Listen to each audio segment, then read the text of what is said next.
மிகப்பெரிய இன உணர்வு கொண்ட அன்பு மாப்பிள்ளை கோகிலன் அவர்களை பயிற்சியாளராகவும் இங்கே ஒரு ஆசிரியராகவும் இந்த கூட்டத்தில் கலந்துக்கிட்டு உரையாற்றுமாறு அன்போடு அழைக்கின்றோம். முன்பே குறிப்பிட்டதை போல தனி மனிதனுடைய புகழ்ச்சி அவனுடைய இருக்கிறதுலே மிகப்பெரிய போதை புகழ்போதை. அந்த தனி மனிதனை புகழ் பாடுவதோ துதி பாடுவதோ அவனுடைய சிந்தனையை சிதைத்து விடும் கூடிய அந்த ஒரு வசனத்தை நம்பக்கூடியவனா அதுதான், வேற ஒன்றும் இல்லை. பொதுவாகவே ஒரு சமூகம் எண்ணிக்கை பெரும்பான்மை தமிழ் சமூகம், தமிழை தவிர வேறு தாய்மொழி இல்லாத ஒரு எண்ணிக்கை பெரும்பான்மை ஒற்றை வாழ்வியலை கொண்ட சமூகம். ஏறத்தாழ எடுத்துக்கொண்டோம்னா தருமபுரி கிருஷ்ணகிரி பகுதிகளிலிருந்து கொளிஞ்சாம்பாறை சித்தூர் பாலக்காடு மாவட்டத்தினுடைய தொடர்ச்சி வரை ஒரே மாதிரியான வாழ்வியல் கொண்டு வாழக்கூடிய ஒரு சமூகம். யாருக்காவது ரொம்ப அப்படியே ட்ரௌசியாக ஃபீல் பண்ணால் தூங்கிடுங்க, மொபைல் ஃபோன் மட்டும் யூஸ் பண்ண வேண்டாம், என்னுடைய அன்பான வேண்டுகோள் அதுதான்.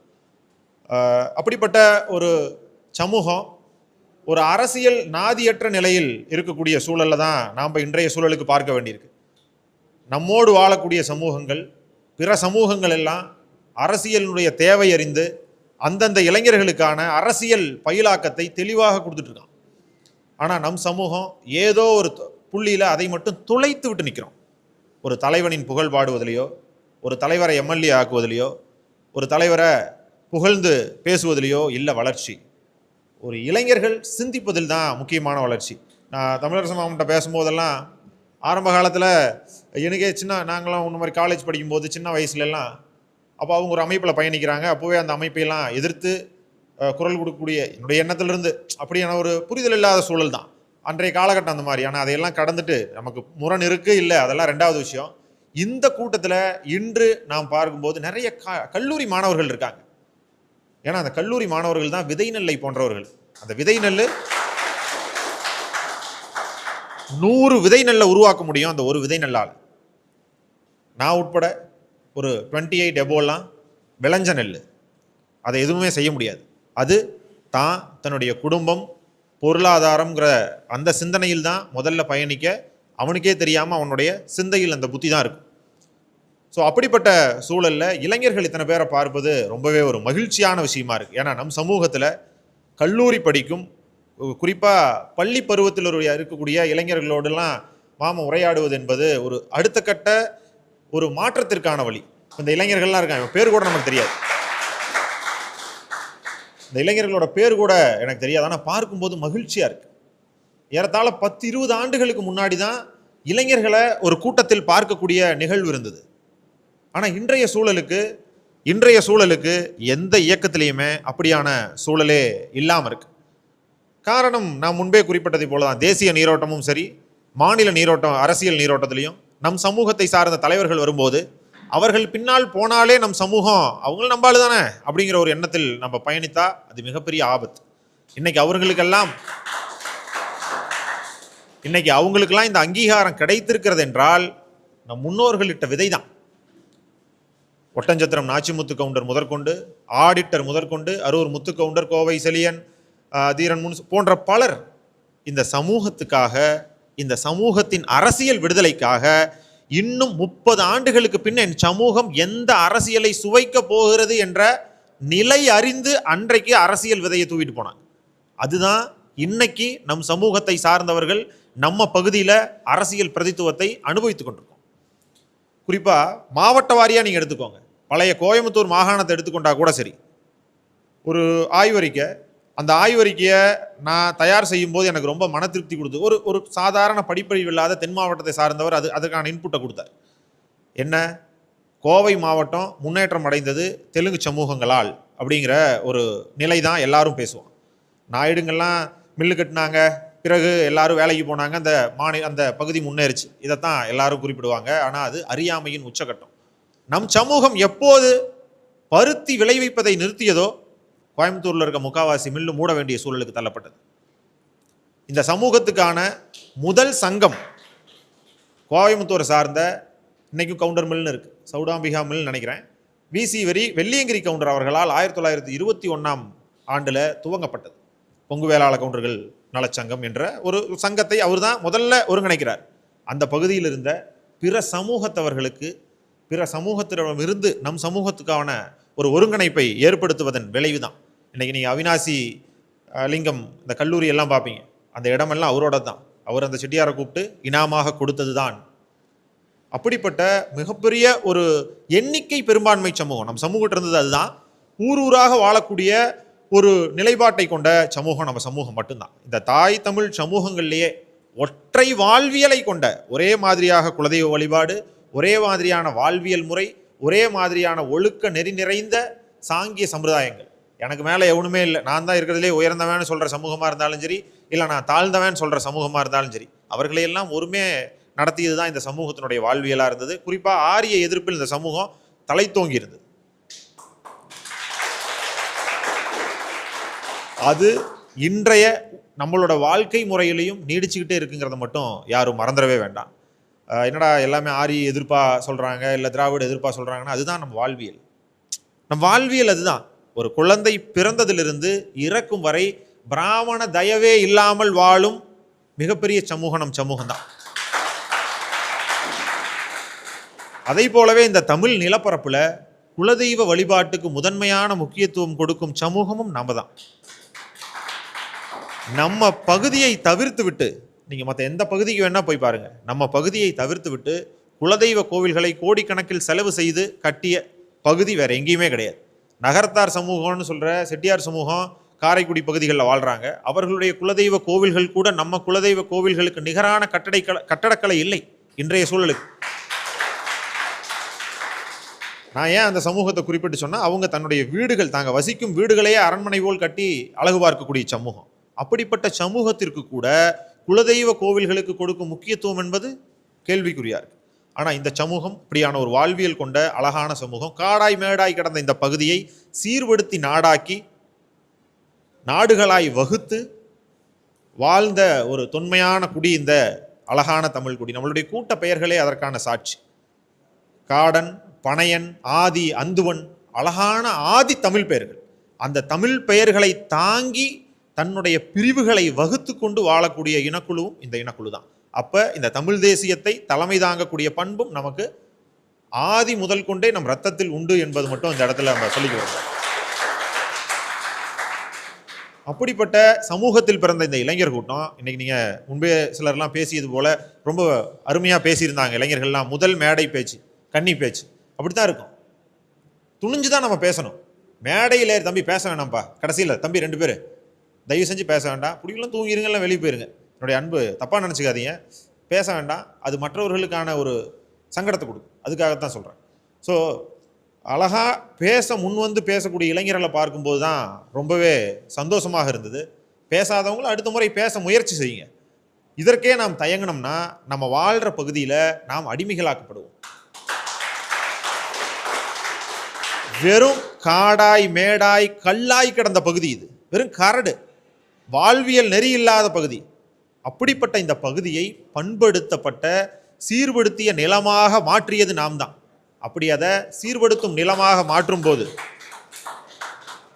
அப்படி நம்ம அதை சீர்படுத்தப்பட்ட நிலமாக மாற்றும் போது இங்கு வாழ்ந்த காட்டில் வாழ்ந்த மக்களுக்கும் அந்த விலங்குகளிடமிருந்தும் நமக்கு அச்சுறுத்தலும் இருந்தது. அதை எதிர்த்தும் போர் செய்து உணவை தயார் செய்து பிற குடிகளுக்கும் அளித்து வாழ்ந்த ஒரு தொன்மையான ஆதி தமிழ் குடி தான் இந்த கொங்கு வேளாள கவுண்டர் சமூகம். நம் சமூகத்துக்குன்னே ஒரு அழகிய மாண்பு இருக்கும். எல்லாருமே வியந்து சொல்லுவாங்க, வியந்து பார்ப்பாங்க.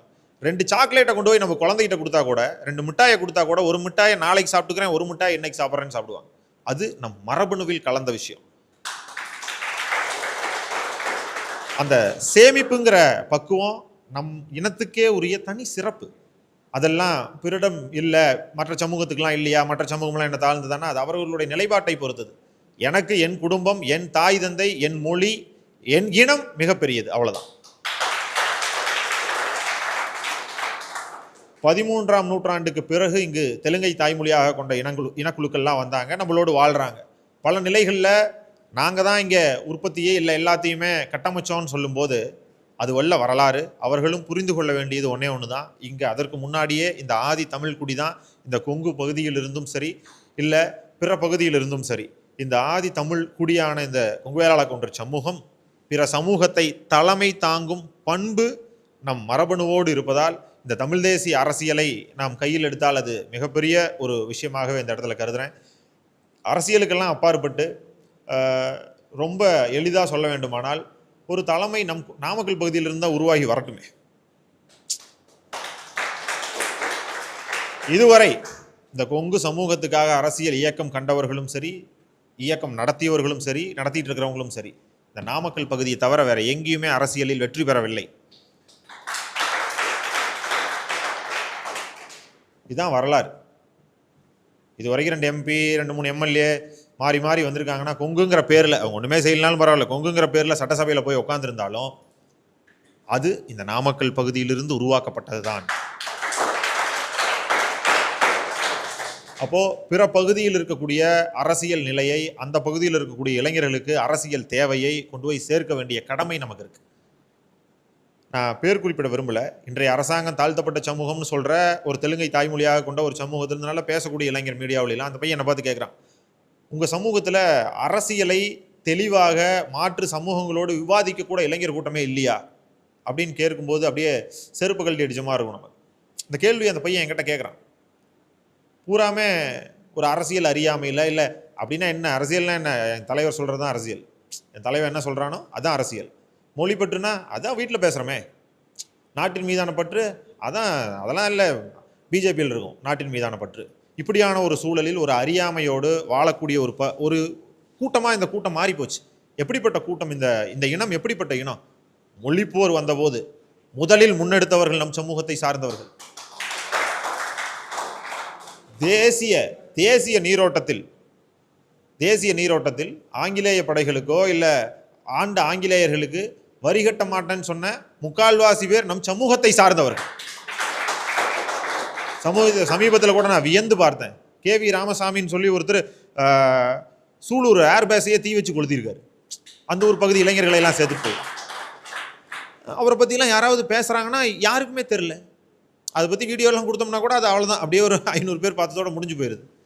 ஒரு சாதாரண விவசாய குடும்பத்தில் பிறந்தவங்க நம்மை போன்ற இளைஞர்கள் ஒரு 200 பேர் சேர்ந்து உடனே தீ வச்சு கொளுத்திடுறான். அங்கே ஆங்கிலேயர்கள் வந்து தொல்லை பண்ணுறான், இந்த ஏர்பேஸ் இருக்கக்கூடாது, அவன் கூட்ஸ் வண்டி ட்ரெயின் வண்டியில் தான் வந்து எரிபொருட்களை ஏற்றிட்டு வர்றான், அந்த ட்ரெயினை தீ வச்சு எரிச்சிட்டான் 200 இளைஞர்கள் சேர்ந்து. அப்போது துடிப்பு மிக்க இளைஞர்களால் எதையும் சாதிக்க முடியும் என்பதற்கு நம் முன்னோர்கள் சாட்சி. இளைஞர்கள் தான், குறிப்பாக கல்லூரி பள்ளிகளில் பயிலக்கூடிய இளைஞர்கள் தான் அரசியல் மிகவும் தெரிந்து கொள்ள வேண்டியவர்கள். அவங்களுக்கு தான் அரசியல் முதல்ல போய் சேரணும். ஏன்னா அதுதான் அந்த ஒரு பிஞ்சு வயசுல தான் அரசியல்னா என்ன, அரசியலினுடைய தேவை என்ன அப்படிங்கிறது முதலில் அவர்களுக்கு தான் போகணும். ஒரு 28 வயசுக்கு மேலாயிட்டா நான் முன்பே குறிப்பிட்டதை போல பொருளாதாரத்தில் நம்ம எப்படி நம் நிலைநாட்டிக் கொள்வது என்பது தான் நம்மளுடைய கவனம் இருக்கு. அதை நோக்கி தான் ஓட தோணும், அது இயற்கை. அப்போது அந்த 28 வயது பொருள் தேடி அவன் அலைய தொடங்குவதற்கு முன்னாடியே அந்த ஒரு அரசியலினுடைய தெளிவை உணர்ந்து கொண்டா நிச்சயமாக அந்த இளைஞர் கூட்டம் தெளிவாக உற்பத்தியாகி வரும். அது ரொம்ப முக்கியம். மாது சூது, சாயந்தரம் ஆனால் போகலாம், ஜாலியாக அப்படியே ஒரு சரக்கு சாப்பிட்டு அப்படியே தீபாவளி கொண்டாட்டத்தை பண்ணலாம் அப்படின்னு நினைக்கக்கூடிய மனநிலையில் இல்லாமல், எத்தனையோ வரும் கல்லூரி பள்ளி படிக்கக்கூடிய இளைஞர்களுக்கு, என்னடா லைட்டாக சாப்பிட மாட்டியா, சரக்கு கூட சாப்பிடலாம், நீலாம் என்னடா காலேஜ் படிச்சு என்னடா போடா அப்படிங்கிற ஒரு நிலை கூட கல்லூரிகளில் பேசப்படும். தனிப்பட்ட உங்கள் விருப்பம், சாப்பிடுங்க, சாப்பிடாட்டி போங்க. ஆனால் அது நம் தமிழ் சமூகத்தின் அவமானமாகவே பார்க்கப்பட்டது. ஒருவன் மது அருந்துவதோ புகைப்பதோ, முறையில்லாத தனிமனித ஒழுக்கத்தில் பெண்களோடு பழகுவதோ அவமானத்தின் உச்சமாகவே பார்க்கப்பட்ட ஒரு அழகிய தமிழ் சமூகம். ஒரு பொம்மை, மரப்பாச்சி பொம்மையாயினும் மாறாப்பு கட்டி அழகு பார்த்ததான சமூகத்தினுடைய நிலை, வாழ்வியலே. அப்படிப்பட்ட சூழலில் வாழ்ந்த நாம, குறிப்பாக இன்னொரு கருத்தை சமீபத்தில் எனக்கு ஒரு தமிழ் தேசியவாதி ஒருத்தர் விவாதிக்கும் போது என்கிட்ட சொன்னார், 2 இனக்குழுக்களை கண்டு யார் ஆட்சிக்கு வந்தாலும் இந்திய துணைக்கண்டம் நடுங்கும். இந்திய துணைக்கண்டத்தில் அது எந்த கட்சி வந்தாலும் சரி, XRY அவங்க அச்சப்படுவாங்க. ஒன்று சீக்கியர்கள், இன்னொன்று தமிழர்கள். ஏன்னா இந்த 2 குழுக்களில் மட்டும்தான் தான் எடுத்துக்கிட்ட கொள்கைக்காக, அது மூர்க்கத்தனமான ஒரு முட்டாள்தனமோ இல்லை எதுவாக இருந்தாலும் சரி, இல்லை அது தியாகம் எப்படின்னு அது எந்த கண்ணோட்டத்தில் பார்த்தாலும் சரி, ஆனால் எடுத்துக்கிட்ட கொள்கையில் உறுதியாக இருந்து போர் வீரர்களோடே மறைந்து போனார்கள் பிந்திரன் வாலேவும் பிரபாகரனும். இதெல்லாம் மறுத்தரவே முடியாத கொள்கை. அது மற்றவர்கள் பார்வையில் தீவிரவாதமாக தெரியலாம், இல்லை ஒரு சிலர் பார்வையில் தியாகமாக தெரியலாம், பலருக்கு முட்டாள்தனமாக தெரியலாம், பலருக்கு அது வியப்பாக தெரியலாம். ஆனால் அது உண்மை. ஸோ இந்த 2 கொள்கையுமே விதைக்கப்பட்டுருச்சு. விதைக்கப்பட்ட கொள்கைகள் உறங்கவே உறங்காது. ஏதோ ஒன்று நம்ம இழந்தா தான் ஒரு விஷயத்தை பெற முடியும். இப்போ இந்த நேரத்தில் வீட்டில் ஜாலியாக அப்படியே ஸ்வீட் சாப்பிட்டுக்கிட்டு பொண்ணுகிட்ட பேசிக்கிட்டு இல்லை எங்கேயாவது ஜாலியாக அப்படி இருக்கிறத தியாகம் பண்ணிட்டு இளைஞர்கள் வந்து இங்கே உட்காந்துருக்கீங்கல்ல, குறிப்பாக கல்லூரி மாணவர்கள், பள்ளி பயிலக்கூடிய மாணவர்கள், இதுதான் தியாகம். நீங்கள் இந்த இடத்தில் கற்றுக்கொள்ளக்கூடிய விடயம் என்பது உங்களுடைய பார்வையில் நீங்கள் கவனமாக இருக்கணும். உங்களை 1000 பேர் சொல்லுவான், என்னடா சமூகம்னு பேசுகிற, தமிழ் தேசியம்னு பேசுகிற, நீ சரியான ஆள் இல்லை, என்ன வேணால் சொல்லட்டும். அது புரிதலின்மை தான் அதுக்கான காரணம். ஸோ நீ அவனுக்கான தெளிவை கொடு. எதுக்கும் நீ உன்னுடைய கொள்கையிலிருந்து மட்டும் பின்வாங்காத. ஒரு கொள்கையை கையில் எடுத்தா அந்த கொள்கையில் இறுதி வரை நில். அதிகபட்சம் நம்ம கிட்ட இருந்து எடுக்க முடிஞ்சது என்ன? உயிர் தான். நம்ம கிட்ட இருந்து கடைசி தருவாயில ஒருத்தன் நம்ம கிட்ட இருந்து எடுக்க முடியும்னா நம்மளுடைய உயிர் மட்டும்தான். அதுக்கு துணிந்தவன் எதையும் செய்ய துணிவான். அந்த ஒரு உறுதியை மட்டும் மனசில் எடுத்துக்க. சும்மா ஏதோ பேசிட்டு போறதெல்லாம் இல்லை. எந்த வம்பு தும்புக்கும் நம்ம போக வேண்டாம். என்னுடைய தனிப்பட்ட கொள்கை இது. எந்த வம்பு தும்புக்கும் நம்ம போகக்கூடாது. தேடி வந்தா அது யாராக இருந்தாலும் சரி, அது எவ்வளோ பெரிய ஆளாக இருந்தாலும் சரி, ஐயோ அது சாக்கடை, கல் எடுத்து போட்டால் மேலே அடிச்சிடும், அடிக்கட்டும்.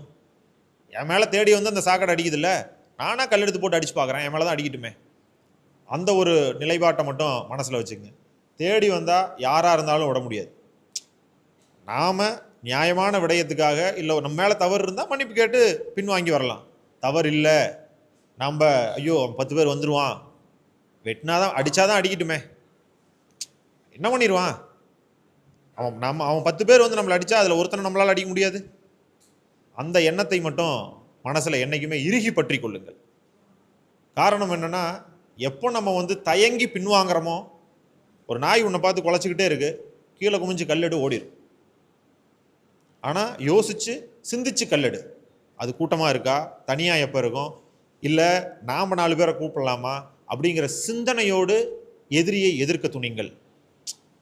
அந்த துணிச்சலை மட்டும் எந்த சூழலுக்கும் யாருக்காகவும் காம்ப்ரமைஸ் பண்ணிக்கவே கூடாது. அதில் மட்டும் உறுதியாக இருக்கணும். கல்லூரி படிக்கக்கூடிய இளைஞர்கள், நீங்கள் படிக்கும்போது காலேஜில் நல்லா படிங்க, படிப்பில் வந்து காம்ப்ரமைஸ் பண்ணிக்காதீங்க. உன்னால் என்ன படிக்க முடியுமோ படி. முடிஞ்ச அளவுக்கு மாப்பிள்ளை சொன்ன மாதிரி லாயர் படிக்க போங்க. ஏன் சட்டத்துறையில் ஏன் நம்ம போகக்கூடாது? எவனாக இருந்தாலும் உன்னை கேவலமாக பேசுகிறவங்க கூட அவனுக்கு ஒரு பிரச்சனை வரும்போது உங்கள்கிட்ட வந்து தம்பி கொஞ்சம் ஹெல்ப் பண்ணுப்பா அப்படின்னு வந்து நிற்பான். அதுதான் சட்டத்துறையினுடைய அதிகாரம். அந்த அதிகாரத்தை நாம் தொலைக்கிறோம் இன்றைய சூழலுக்கு. போதும் அதெல்லாம் எதுக்கு போய்கிட்டு, காவல்துறையில் வேலைக்கு அதெல்லாம் அசிங்கம், சும்மா ஒரு லாயர் ஆகிறதா, அது எவன்டா கண்டவன்ட்ட போய் நின்றுக்கிட்டு. இப்படி ஒரு மனநிலையிலேருந்து முதல்ல நம்ம வெளியே வரணும். பொருளாதாரத்தில் நான் நல்லா இருக்கேன், எனக்கு எதுக்கு தேவையில்லாதது? நீ தான் முதல்ல படிக்கணும். உன்னுடைய பொருளாதாரத்தை பாதுகாக்கணும்னா நாம் தான் முதலில் அந்த நிலைக்குள்ளே போகணும். அப்படிப்பட்ட சூழலை முன்னெடுத்து ரொம்ப நேரம் பேச வேண்டாம்னு எனக்கு முடிவு பண்ணுறேன். ஸோ இந்த ஒரு அழகான கொள்கை நம் முன்னோர்கள் இட்டு சென்ற பாதையை மீண்டும் ஒரு மீட்டுருவாக்கம் செய்கிறாங்க. என்னுடைய ஆசையெல்லாம் ரொம்ப சிம்பிள் தான். நம்ம பகுதியிலிருந்து ஒரு தலைமை வரட்டும், அது மற்ற பகுதிக்கான தலைமையாகவும் இருக்கட்டும். ஏன் இத்தனை மற்ற பகுதியை சார்ந்த தலைவர்கள் தலைமையேற்று இங்கே வந்து அரசியலில் வெற்றி பெற்றதே, வெற்றிங்கிற ஒரு விஷயத்தை கொடுத்ததே இந்த நாமக்கல் பகுதி தான். இனம்ங்கிற விடயத்தில் வெற்றியை கொடுத்ததே நம்ம பகுதி தான். அதை போலவே நான் ஒரு விடயத்தில் மட்டும் முரண்படுவேன். மாற்று சமூகங்கள், நம்மோடு வாழக்கூடிய பிற சமூகங்களும் சரி, அவர்களையும் அரவணைத்து வாழ்வது நம்முடைய மாண்பு. குறிப்பாக நாவிதர் சமூகம், கொங்கு குடிமகன் சமூகம், இந்த சமூகமெல்லாம் ரொம்ப நம் சமூகத்தின் மீது பற்று கொண்டு நமக்காகவே நேசிப்பாங்க. இன்று வரை நாம் கூட சில இடத்துல காம்ப்ரமைஸ் ஆயிரும், அவங்க காம்ப்ரமைஸே ஆக மாட்டான். இல்லை நான் இப்படி தான் இருப்பேன். அப்படிப்பட்ட நம்ம மீது ரொம்ப பற்று கொண்ட சமூகங்கள். வரலாற்றை தேடி பயணித்தோம்னா அந்த சமூகங்களுக்கும் நமக்கும் நிறைய தொடர்பு இருக்கும். அதெல்லாம் முரண் கொடுக்கும். பறையர்களில் கொங்கு பறையர் என்றே பறையர்கள் உண்டு. நம்மோடு பல இடங்களில் கோவில்களை பகிர்ந்துக்குவாங்க. ஈரோட்டில் கரிச்சி குமாரசாமி கோவில்லாம் ஒரே காம்பவுண்டுக்குள்ளே அவங்களுக்கு தனியாக கோயில் இருக்குது, நமக்கு தனியாக கோயில், ஒரே காம்பவுண்ட். ஸோ அப்போ எவ்வளோ அழகான வாழ்வியல். நமக்கு நம்முடைய ஜாதகத்தை கணிச்சு கொடுக்கறது கூட வள்ளுவ பறையன்தான். எந்த பிராமணர்களும் நமக்கு இல்லை. ஸோ பிற தமிழ் குடிகள் நம்மை சார்ந்திருந்தது. நாம் கொடுக்கும் அந்த உணவுப் பொருளை சார்ந்திருந்தது. அது அதிகார போதையில் அந்த வார்த்தையை சொல்லலை, யதார்த்தத்தை சொல்கிறோம். அன்றைய சூழல் தான் நெல்லை கூப்பிட்டு மாற்று சமூகங்களுக்கு தான் கொடுத்தாங்க. விளைஞ்சு வந்த எல்லா நெல்லையும் மற்றவர்களுக்கே கொடுத்துட்டு எது மிச்சம் இருக்குதோ அதை வச்சு தான் நம் சமூகம் வாழ்ந்தது வரலாறு. அப்படித்தான் நம்மளுடைய வாழ்க்கை முறையே அப்படித்தான் இருக்குது. இன்னைக்கு ஏற்றத்தாழ்வுகளை கொண்டு வர்றோம், எல்லாம் நான் பெருசு நீ பெருசுங்கிற கான்ட்ரவர்சிக்குள்ளே வர்றோம். அதையெல்லாம் கடந்துட்டு ஒரு யதார்த்தத்தோடு சிந்தித்து இந்த மொழிக்கான அவசியத்தை புரிந்து நம் இனத்தின் மீதான காதலை புரிந்து ஒரு புத்தகம் படித்தேன். அந்த புத்தகம் இப்போது ஆன் ஹேண்டில் யாருக்கிட்ட இருக்குன்னே தெரியல. அத்தனை புத்தகம் இருந்தது நான் பார்க்கும்போது அந்த இடத்துல. நான் அப்போ அதை உதாசீனப்படுத்தினேன். அருமை அப்படின்னு அந்த புத்தகம். பொள்ளாச்சி மகாலிங்கம் அவர்கள் அருமை பெரியவர்களுக்கான ஒரு மீட்டிங் போட்டு அந்த இடத்துல அந்த புத்தகத்தை எழுதி வெளியிடுறாங்க. அந்த புத்தகத்தில் முதல் ஒரு வாசகம் இருந்தது, இந்த கொங்கு வேளாள கவுண்டர் சமூகம் ஒரு தனி மதத்துக்கு ஈடானது, அத்தனை சடங்குகளும் சாங்கியங்களும் இந்த சமூகத்துக்கு உண்டு. யாருக்கும் இல்லாத சாங்கிய சம்பிரதாயம், ஆனால் அது எல்லாத்துலேயும் ஒரு முறை இருந்தது, ஒரு நியாயம் இருந்தது. கூட பிறந்தவங்களுக்கு ஒரு சீரு, உன்னை பெற்றவங்களுக்கு ஒரு சீருனா என்ன, அவங்களுக்கான முக்கியத்துவம். உன் வாழ்க்கையில் ஒரு நல்லது நடக்கும்போது அவங்கள கூப்பிட்டு அவங்களுக்கு ஒரு மரியாதை. இதெல்லாம் எந்த சமூகத்தில் இருக்குன்னு தெரியல. நம்ம புரிஞ்சுக்கணும். அதுதான், ஒரு மனைவி இறந்துட்டா அருமை பெரியவருக்கான மரியாதையே போச்சு, அவ்வளோதான். அவங்க எந்த கல்யாணத்துலையும் தாலி எடுத்து கொடுக்க முடியாது, அவ்வளோதான். ஆனால் தன் மனைவி இறந்த 3வது நாள் காரியம் முடியுதோ இல்லையோ ஒரு பார்ப்பனர் தாலி எடுத்து கொடுத்து மந்திரம் சொல்லலாம். எது நாகரிகமான சமூகம்? மனைவிக்கான முக்கியத்துவம் குறைந்து விட்டா அந்த ஆண்மகன் வாழ்வதே வீண். அந்த அழகான வாழ்வியலை நம் சமூகம் வாழ்க்கை முறையாக வச்சிருக்கு, வாழ்க்கை முறையாக நடைமுறையில் இருக்கு இன்னைக்கும். ஆனால் ஒரு மனைவி இறந்துட்டா ஒரு பார்ப்பனர் 3வது நாளே தாலி, அவ்வளோதான், அவருக்கு அவங்க திட்டே கிடையாது, 3வது நாளே தாலி எடுத்து கொடுக்கலாம். எது அழகான வாழ்வியல்? எது ஒரு நாகரிகமான வாழ்வியலுக்கான எடுத்துக்காட்டு? இது ஒரு எடுத்துக்காட்டு தான். இப்படி பல விடயங்கள் உண்டு. பேசுனா அதெல்லாம் நிறைய, அதே போல தான் தெலுங்கை தாய்மொழியாக கொண்டவர்கள்ட்டையும் நமக்கு நிறைய கான்ட்ரவர்சி இருக்கும். நம்ம அதையெல்லாம் பேசுனா அது நம்ம எதுக்காக இந்த கூட்டம் கொண்டு வந்தோமோ அந்த நிலையிலிருந்து மாறி வேற இடத்துக்கு போயிடும். ஸோ இன்னொரு விடயத்தை கேட்கும்போது எனக்கு வியந்து போச்சு. முதல் குழந்தை பிறந்தா தெலுங்கை தாய்மொழியாக கொண்ட அருந்ததி சமூகத்துக்காரங்க இருக்காங்களான்னு கூப்பிட்டு, இன்றைக்கும் சத்தியமங்கலம் கோபிச்செட்டிப்பாளையம் நம்பியூர் பகுதிகளில் இது நடைமுறை. கூப்பிட்டு அந்த குழந்தைய முதல்ல அந்த அருந்ததி சமூகத்தை சார்ந்த பெண்ணை தொட்டு கொடுன்னு தான் வாங்குவாங்களாம். அப்போ எப்படிலாம் ஒரு வாழ்வியல் முறையை கட்டமைச்சிருக்காங்க? ஏதோ ஒரு காரணம் இருந்திருக்கும், அது என்னென்னு ஆய்வு பண்ணாதான் தெரியும். ஸோ இப்படி பல நிலைகளில் பல வாழ்வியல் முறை கொண்ட இந்த சமூகம் ஒரு அழகான சமூகம். போதும், ரொம்ப நேரம் பேசிட்டோம், இனி வாய்ப்பு இருக்கும்போது பேசுவோம். இளைஞர்களை பார்க்கும்போது தான் ரொம்ப சந்தோஷமா இருக்குது. அடுத்த முறை அடுத்த கூட்டத்துக்கு இன்னும் உங்களோடு படிக்கக்கூடிய இளைஞர்களை இந்த படிப்பகத்துக்கு கூட்டிட்டு வாங்க. இது ஒரு அரசியல் படிப்பகம் தான். அரசியல் என்ன, யாரையும் மனக்காயப்படுத்துறதுக்கு இல்லை. அரசியல் என்ன, நீ யார், நீ எப்படி இருக்கணும், உன்னுடைய நிலை என்ன, உன் குடும்பத்துக்கு உன்னுடைய பங்களிப்பு என்ன, அதை பற்றியெல்லாம் கலந்துரையாடி அதையெல்லாம் ஒன்று ஒரு தெளிவு பண்ணுறது தான் இந்த படிப்பகத்தினுடைய முதல் வேலையாகவே இருக்கணும். அப்படிங்கிறது தான் என்னுடைய வேண்டுகோளாக இந்த இடத்துல வச்சு. ரொம்ப நான் முன்பே சொன்ன மாதிரி நான் நிறைய கூட்டங்களுக்கெல்லாம் பேசுகிறதுக்கு என்னுடைய விருப்பம் இல்லை. என் கருத்துக்களை நான் பதிவு பண்ணிடுவேன், அவ்வளோதான். அதுக்கு என்னோடய சேனல் இருக்குன்னா பதிவு பண்ணிட்டு போயிட்டே இருப்போம். ஸோ என்னுடைய நிலைப்பாட்டில் இருந்துப்போம், அவ்வளோதான். அந்த ஒரு நிலைப்பாடு தான். ஆனால் இன்றைக்கி சொல்லும்போது நிறைய இளைஞர்கள் வருவாங்க, நீங்கள் வாங்கன்னு தான் சொன்னார். அது பார்க்க ஒரு 10 காலேஜ் ஸ்டூடெண்ட்ஸை பார்த்தா கூட எனக்கு மகிழ்ச்சியாக இருக்கும். ஏன்னா அதுபோல் கல்லூரி மாணவர்களுக்கு நாம் சொல்வது, என் கிளாஸில் நம் சமூகத்தை சார்ந்த இல்லை மாற்று சமூகத்தை சார்ந்த பெண் மாற்று சமூகத்தை சார்ந்த ஆணை காதலிக்குது அப்படிங்கிற ஒரு நிகழ்வு வருது. அதெல்லாம் நீங்கள் இவங்ககிட்ட கொண்டு வரணுங்கிற அவசியமே இல்லை.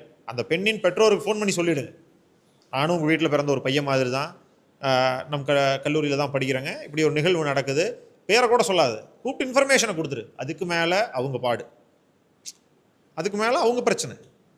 ஸோ அந்த ஒரு விஷயத்தை மட்டும் தெளிவாக வைத்துக்கொண்டு, அனைத்து கல்லூரி கொங்கு நண்பர்கள் சங்கம்னு ஒரு வாட்ஸ்அப் குரூப்லாம் இருக்கும். அதை ஆரம்பித்த போது இது போலவே தான் பயிலகம்லாம் போட்டு அப்போ எல்லாம் இதைத்தான் பேசுவாங்க. இதுதான் பிரச்சனையாக வரும் அட் லாஸ்ட். ஸோ அதனால் எனக்கு தெரிஞ்ச அந்த ரிசல்ட் இந்த இடத்துல சொல்கிறேன்.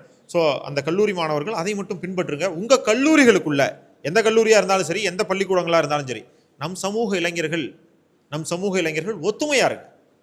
இல்லை என்றால் பிற பகுதியை சார்ந்த இளைஞர்கள் உன்னை டாமினேட் பண்ணிட்டு போவோம். உனக்கு என்னன்னே தெரியாது, அவங்களாம் பெரிய ரவுடியாண்டா, அவங்களாம் தென் மாவட்டத்துலேருந்து வந்திருக்காண்டான்னு நினைப்பேன். அது அல்ல. நீ தெளிவாக்கத்தோடு தெளிவாக இருங்க. அதுதான் ரொம்ப முக்கியமான விடயம் கூட. கடைசியாக ஒரு கருத்தை மட்டும் சொல்கிறேன். ஆந்திராவில் என் நண்பர் ஒருவர் பார்ட் டைமாக லா படிக்கணும்னு ஆசைப்படும் போது போய் ஒரு காலேஜில், அம்பேத்கர் லா காலேஜ் சம்திங் போய் சேர்றாரு. அப்போது ஒரு பழைய டாடா சுமோவில் ஒரு 6-7 இளைஞர்களை கொண்டு வந்து இறக்குறாங்க. ஒரு அரசியல் கட்சியினுடைய கொடி கட்டியிருக்கு. அப்போது அந்த நம்ம போய் பேசுகிறோம், செஞ்சி பக்கத்தை சார்ந்தவங்க நாங்கள்லாம், இல்லை பெட்ரோல் பங்க்கில் வேலை செய்கிறேன்னா, ஹோட்டலில் வேலை செய்கிறேனாங்கிற அந்த பசங்களாம் உரையாடும் போது என்னுடைய சொந்த அனுபவம் அது. இங்கே எங்கடா தம்பி வந்தீங்கன்னு கேட்டால், இல்லைண்ணா நாங்களும் லா படிக்க போகிறோம்னாங்க. ஆனால் நம்ம பையன் வெளிநாடு போயிடுறான். ஒரு கிராமத்துலேயும் இளைஞர்களே ஊரில் இல்லை. ஏறத்தாழ ஒவ்வொரு கிராமத்துக்கும் 30க்கும் மேற்பட்ட இளைஞர்கள் வந்து இன்றைக்கி வெளிநாடுகளில் தான் வாழ்கிறோம். அது வாழ்க்கையாங்கிறதெல்லாம் கேள்விக்குறியாக இருக்குது. இன்றைக்கி வட மாநிலத்திலேருந்து நம்ம மாவட்டத்துக்கு தொழிலாளர்கள் வர்றான். வந்து இங்கே ஆடாய் மாடாய் தேய்ந்து உழைத்து காசு எடுத்துகிட்டு போய் அவனுடைய பொருளாதாரத்தை பெருக்கிறான். அதை போலவே நம் சமூக இளைஞர்கள் அங்கே போயிட்டு வர்றீங்க.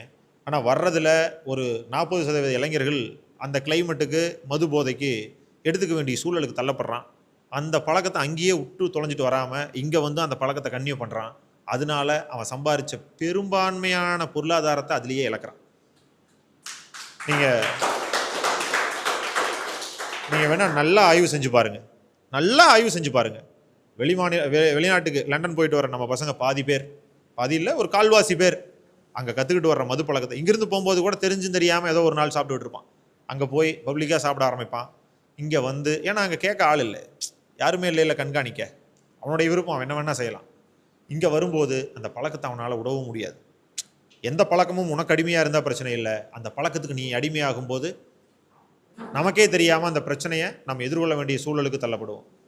ஸோ இதுதான் என்னுடைய நிறைவு கருத்தாக இந்த இடத்துல சொல்லி, முடிந்த அளவுக்கு சுய ஒழுக்கத்தோடு சுய கட்டுப்பாடோடு ஒவ்வொரு இளைஞர்களும் நீங்கள் முடிந்த அளவுக்கு இந்த கொள்கையை, இந்த இனத்தின் மீதான பற்ற அடுத்த உங்களுடைய நண்பர்கள்ட்ட கொண்டு போய் சேருங்க. எந்த வீடுகள்லையுமே இப்போது ஒரு இனப்பற்றா இருப்பான், சாயந்தரம் ஆனால் சரக்கு சாப்பிட்டு அவன் வேறு மாதிரி செய்வான். அந்த இளைஞர்களோடு எப்படி விடுவான் வீட்டில்? என் வீட்டில் நான் என் பையனை விடுவேனா? நீங்கள் நாளைக்கு உங்களுக்கு ஒரு பையன் பிறந்தால் நீங்கள் விடுவீங்களா? அதுவா இனப்பற்று? அது வரல இனப்பற்றுங்கிறது, அதுக்கு சம்மந்தமே இல்லை.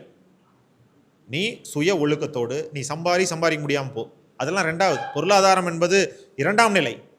தனி மனித ஒழுக்கம், நம்ம எந்த ஒரு நிலையில் இருக்கிறோம், பிறரை ஏமாற்றாத ஒரு நிலை, அந்த நிலையோடு இருந்தோம்னா நாம் அதுதான் மிகப்பெரிய செல்வமாக நான் கருதுகிறேன். அதை தான் இந்த இடத்துல இளைஞர்களும் உணர்ந்து கொள்ள வேண்டும்னே நான் சொல்ல வரேன். வேண்டாம் வந்து சும்மா நின்றுட்டு குடிக்காத அதுன்னு சொல்கிறான் அப்படின்னு நினைக்க வேண்டாம். முடிந்தளவு அந்த பழக்கம் தான் கட்டுப்படுத்திங்க, அவ்வளோதான். எனக்கும் பொருந்தும், யாருக்கும் பொருந்தும். அதுதான் யதார்த்தமும் கூட. ஸோ அந்த எந்த பழக்கத்துக்கும் நீ அடிமையாகாமல் இருந்தால் நீ உன் வாழ்வில் உனக்கே தெரியாமல் முன்னாடி போய்கிட்டே இருப்ப. அதுதான் யதார்த்தமும் கூட. நம் மரபணுவில் அது இருக்குது. தொழில் செய்கிறது எப்படி, இல்லை பிறரை அரவணைப்பது எப்படிங்கிறது நம் மரபணுவில் உண்டு. ஸோ இந்த இடத்துல இதுதான் என்னுடைய கருத்தாக கொடுக்குறேன். இதில் ஏதாவது நல்ல கருத்துக்கள் இருந்தால் எடுத்துக்கோங்க. உங்களுக்கு பிடிக்காத கருத்துக்கள் இருந்தால் இதையும் கடந்து போங்க. அவ்வளோதான். நன்றி.